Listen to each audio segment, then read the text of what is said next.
দেখুন, দুজন করে ছেলে মেয়ে আলাদা হয়ে ঢুকছে খুলনার গল্লামারী এলাকা তথা খুলনা বিশ্ববিদ্যালয়ের পাশে অবস্থিত এলিনিয়র পার্কে। পকেটে মাত্র ২০ টাকা থাকলে আপনিও প্রবেশ করতে পারেন এখানে। আলাদা হয়ে প্রবেশ করলেও ভেতরে ঢুকে ছেলে মেয়ে মিলে যায় জোড়ায় জোড়ায়। তাদের এমন আচরণ দেখে আমাদের মনেও প্রশ্ন জাগে, জানতে ইচ্ছে হয় তাদের উদ্দেশ্য কি। যে পার্কের কাজ পুরোপুরি এখনো শেষই হয়নি সেখানে এত লোক আসার কারণ কি? কেনই বা শুধু যুবক যুবতীরাই আসে? বিষয়টা সন্দেহের। তাই আমরাও তাদের পেছন পেছন যেতে চাই। সঙ্গে থাকুন আপনারাও, দেখতে থাকুন কি হয়।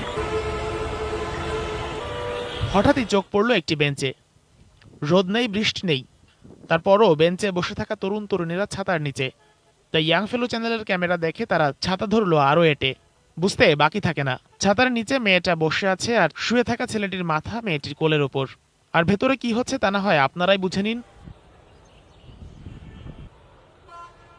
পাশেই আরো একটা ছাতা ঢাকা যুগল। আমাদের উপস্থিতিতে তারা একটু বিরক্তই হলেন। আসলে এমন মুহূর্তে বিরক্ত করা একদমই উচিত হয়নি। এখানে আর থাকা গেল না, তারা পার্ক ছাড়তে বাধ্যই হলেন। কি হিংসে হয়? পারবে কখনো ওদের মতো দোল খেতে? সত্যি করে বলুন তো, এমন রোমান্টিক মুহূর্ত ঠিক কবে দেখেছেন? মনে পড়ছে না তো? কিভাবে পড়বে মনে? আপনারা তো আর বাংলা সিনেমা দেখেন না। ওনাদের কথা পরে বলবো, শুধু মনে রাখুন এ দুজনের নাম দিলাম লাল নীল পাখি। তাদের প্রাইভেসিও নষ্ট করে দিলাম। চলুন আস্তে আস্তে ভেতরের দিকে আগাই, কি হচ্ছে দেখি। তাদের দুজনকে দেখে মনে হচ্ছে এই পৃথিবীটা তাদের জন্যই তৈরি করা হয়েছে। তারা বোধহয় এভাবে কাটিয়ে দিতে পারবে যুগের পর যুগ। এখানকার কর্মচারীরা দেখছেন ইমু পাখি। ইমুর খাঁচার পেছন দিকটাতে কেউ যায় না, একটু ব্যাকওয়ার্ড, আর যাওয়াটাও বেশ ঝামেলাপূর্ণ। তাই এই দুজনের জন্য এটি সবচেয়ে নিরাপদ জায়গা। তাকিয়ে দেখুন, এ দুজন তো বেঞ্চ ছেড়ে আশ্রয় নিয়েছে বেঞ্চের পেছনে। মনে হচ্ছে অন্যদের জন্য জায়গা রাখতে গিয়ে নিজেরা কতই না কষ্ট করে মাটিতে বসেছেন। সচরাচর কিন্তু এমন লোকের দেখা পাওয়া ভার। তবে এই পার্কে আসলে এটা খুবই স্বাভাবিক চিত্র, কারণ এখানে তো শুধু মহান লোকেরাই আসেন। একটু নিরিবিলি বসার জন্য এখানে আছে টংঘর, যার গায়ে লেখা ভদ্রতা বজায় রাখুন। দেখতে ইচ্ছে হলো ভেতরে থাকা মানব সন্তানরা কতটা ভদ্র। আর দেখার পর তো বুঝেই গেলাম, আসলেই তারা বেশ ভদ্র। হিজাব পরা আপু বা তার কোলে মাথা রেখে শুয়ে থাকা ভাইয়া, দুজনই। প্রাইভেট টাইম পাসের জন্য এই পার্কে এই ধরনের ঘর তৈরি করা হয়েছে বেশ কয়েকটি। আপনাদের কাছে এখন একটি প্রশ্ন করছি, কমেন্টের মাধ্যমে উত্তর দিবেন। প্রশ্নটি হচ্ছে, এই দুই টংঘরের মধ্যে কোন প্রেমিক প্রেমিকা জুটি বেশি ভদ্র? প্রথম ঘরেরটি নাকি এখন যাদের দেখছেন? এবার একটু নড়ে চড়ে বসুন। দেখুন, ভেঙে পড়েছে সাইনবোর্ড, তৈরি হয়েছে উপযুক্ত পরিবেশ। তবে আমাদের চোখ ফাঁকি দেয়া কি এতই সোজা? দেখুন একবার আর ভাবুন, এটা কি পার্ক, আবাসিক হোটেল, নাকি কারো বেডরুম? অনেকে নিভৃতে বসে সময় পার করছেন, করছেন সুখ দুঃখের গল্প। এটাকে আমরা খারাপ দৃষ্টিতে দেখছি না। তবে কলেজ পড়ুয়া এই আপুটি পার্কে এসে খুঁজে পেয়েছে ভরসা ও আস্থার লীলাভূমি। নিশ্চয়ই কোটি টাকার বিনিময়েও এটা পাওয়া অসম্ভব। প্রাইভেসিতে আঘাত, তাই তিনি একটু বিরক্ত। কিন্তু আমাদের করার কিচ্ছুই নেই। আজ আমরা আমাদের কাজ চালিয়ে যাবই। আপনারাও দেখতে থাকুন। এখানে প্রেমিক তার প্রেয়সীকে দেখাচ্ছেন নদী কত সুন্দর। নিশ্চয়ই চণ্ডীদাস রজকিনী, লাইলি মজনু বা রোমিও জুলিয়েটের প্রেমও এত গভীর ছিল না।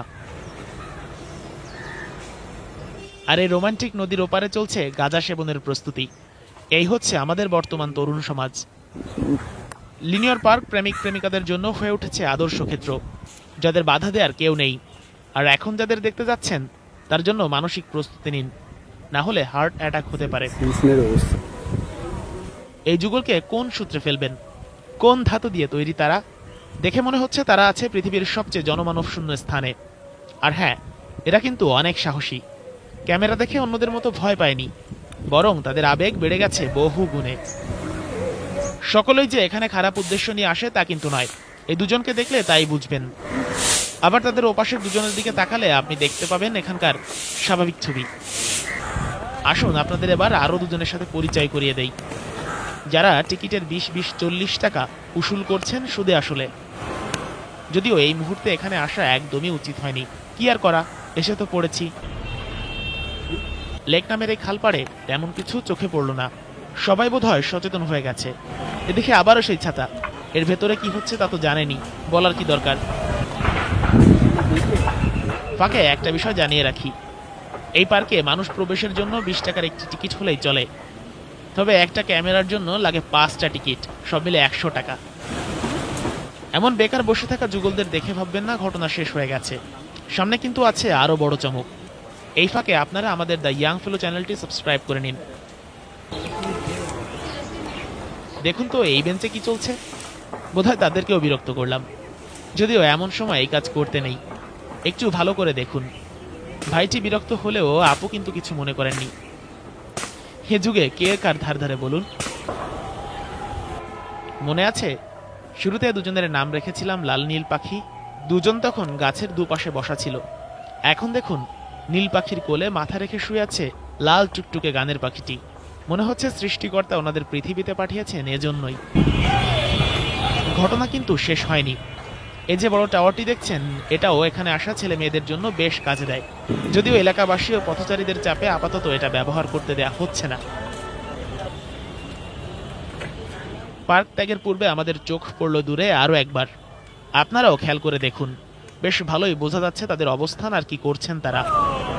ভাবুন তো কোন সমাজে আছি আমরা, নাকি নিজেরাই নিজেদের মূল্যবোধকে মাটি চাপা দিয়ে দিয়েছি।